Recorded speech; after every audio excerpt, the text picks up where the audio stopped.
Yeah, so this is War 6 versus CZSK. And I'm just using null for every single fight.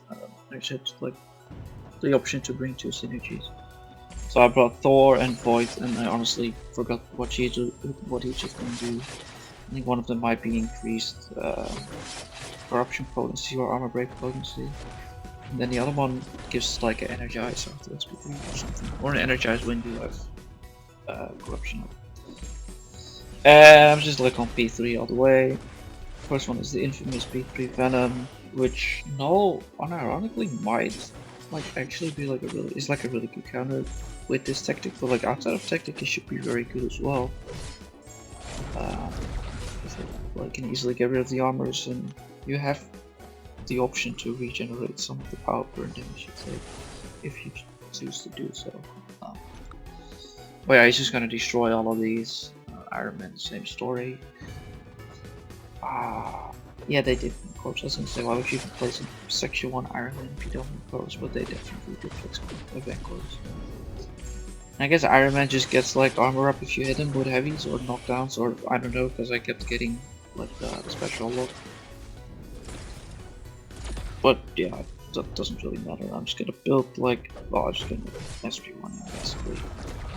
Now I have just waiting for my corruption to trigger, and then he will instantly die. So a couple wars ago I had one of the synergies that would give me like fury buffs when an immunity triggered on the opponent. But I realized that those fury buffs are permanent, so they gradually fall off, and then they're gonna trigger detected. And I have a prowler boss, which honestly I was slightly worried about. Especially when I noticed I couldn't really heavy counter him. Maybe you might be able to do so, but like you have to do like some weird stuff, and I really didn't want to risk that. But I was like, well, this synergy is gonna royally fuck me over, so I cannot bring it. I think the plan, like the war plan, did have that synergy. And I was like, yeah, I'm not gonna try that. This last time it wasn't very fun, and I don't think it's gonna be fun this time either. So yeah, this is the Nimrod that a couple of hours back it took me like 2.5 minutes because I went to SP3, and well, I've learned my lesson. And also I don't have a muted on the team now, because one of the arguably the dumbest interaction in this entire game is Nimrod on defense gets double armor ups if you have a skill champ on it, or a mutant champ on the team, and it's so easily to just glance over it and forget it. But it's so annoying if you have to fight it, because like double armor ups, you're just gonna glance everything.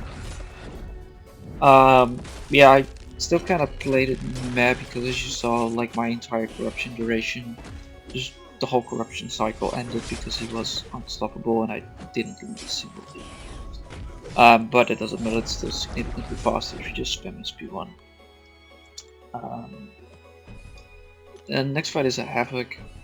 Havok kind of turned into a meme defender this season, totally not worth placing. I guess he is still kind of long though, because the quick resist.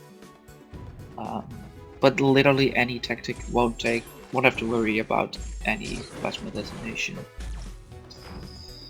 Which kind of turned him into a meme. Honestly, I don't think he was really worth placing anymore anyways, because Warlock still exists, but he does kind of force a counter, though if you know what you're doing and always betas, you should even use like most suboptimal counters. Yeah, you're gonna get fucked if you use like a champ with energy damage, or like incinerates or shocks or whatever, but outside of that you're fine. So yeah, I'm just gonna bait SP2, I think I launched my own SP3. Oh, first Relic and then SP3, like the pro tip, because now you can immediately hit him, because he's kind of like stunned, so you just dash in and you go for free opening. It saves like a couple seconds on your overall corruption uptime. And of course Havok is gonna take like reduced bleed damage, so my red numbers will be slightly lower as well. And now you can see I have the energize. I think I still have one mini, but I'm not 100% sure what. Is it Hazard? No, it's Boss. Wait, do I not have? Oh, I don't. Oh yeah, the boss is just kind of long. So I had like sort of a strategy for this. Because prowler is obviously bleed immune as well. So my red damage will be a lot lower. Or a lot lower, my red damage just won't exist because I can't do instant bleeds. So I couldn't just build to like 18 living abyss and then throw SP3 because then he would probably be alive before it ran out. So my plan going into this fight was I'm just not gonna SP3 as long as I don't have to. So that means I'm just gonna do regular combo hits. Here I like to do that just to get rid of the falter. I think I saw someone like wait a split second and then punish it. Then you can like bypass the falter, but it looks so incredibly sketchy and you're just asking to be parried if you do it, so I didn't. But yeah, I was gonna say is I'm just gonna play this without SP3 until I absolutely have to throw it. What does that mean? Well, if I have a dex buff and I'm in my own corner and I hit him to get rid of the dex and he goes unstoppable, and I'm like in my corner with him trying to throw heavy. He's kind of like here, but I kind of got lucky. He went for medium there, and I could just do this and that trigger. So I kind of, yeah, it's all fine now.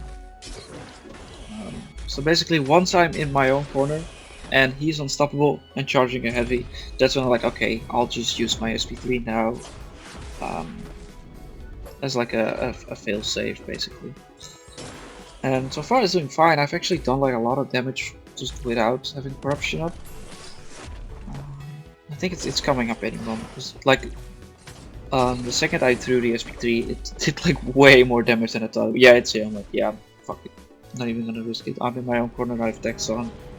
Let me just throw my SP3. It will instantly put on the slow. So even if that Dex were to trigger the unstoppable, it won't matter. Yeah, that did like 164k. I'm like, Jesus, I'm doing so much damage. 4 crits in one combo. Yeah, he's just gonna die. And at the time I was taking these fights, the score was like 3-3 tied. We were still ahead on time, and I was the last one to fight. But yeah, it all worked out fine. After I took my fights, they probably realized they couldn't win. So yeah, they just kind of gave up. Died 3 more times. That's that. That puts us at what, 3-3 this season, which is still not very good. And one of those losses could have so easily been prevented. But yeah, we're still in the running for Masters. Not sure about top 10.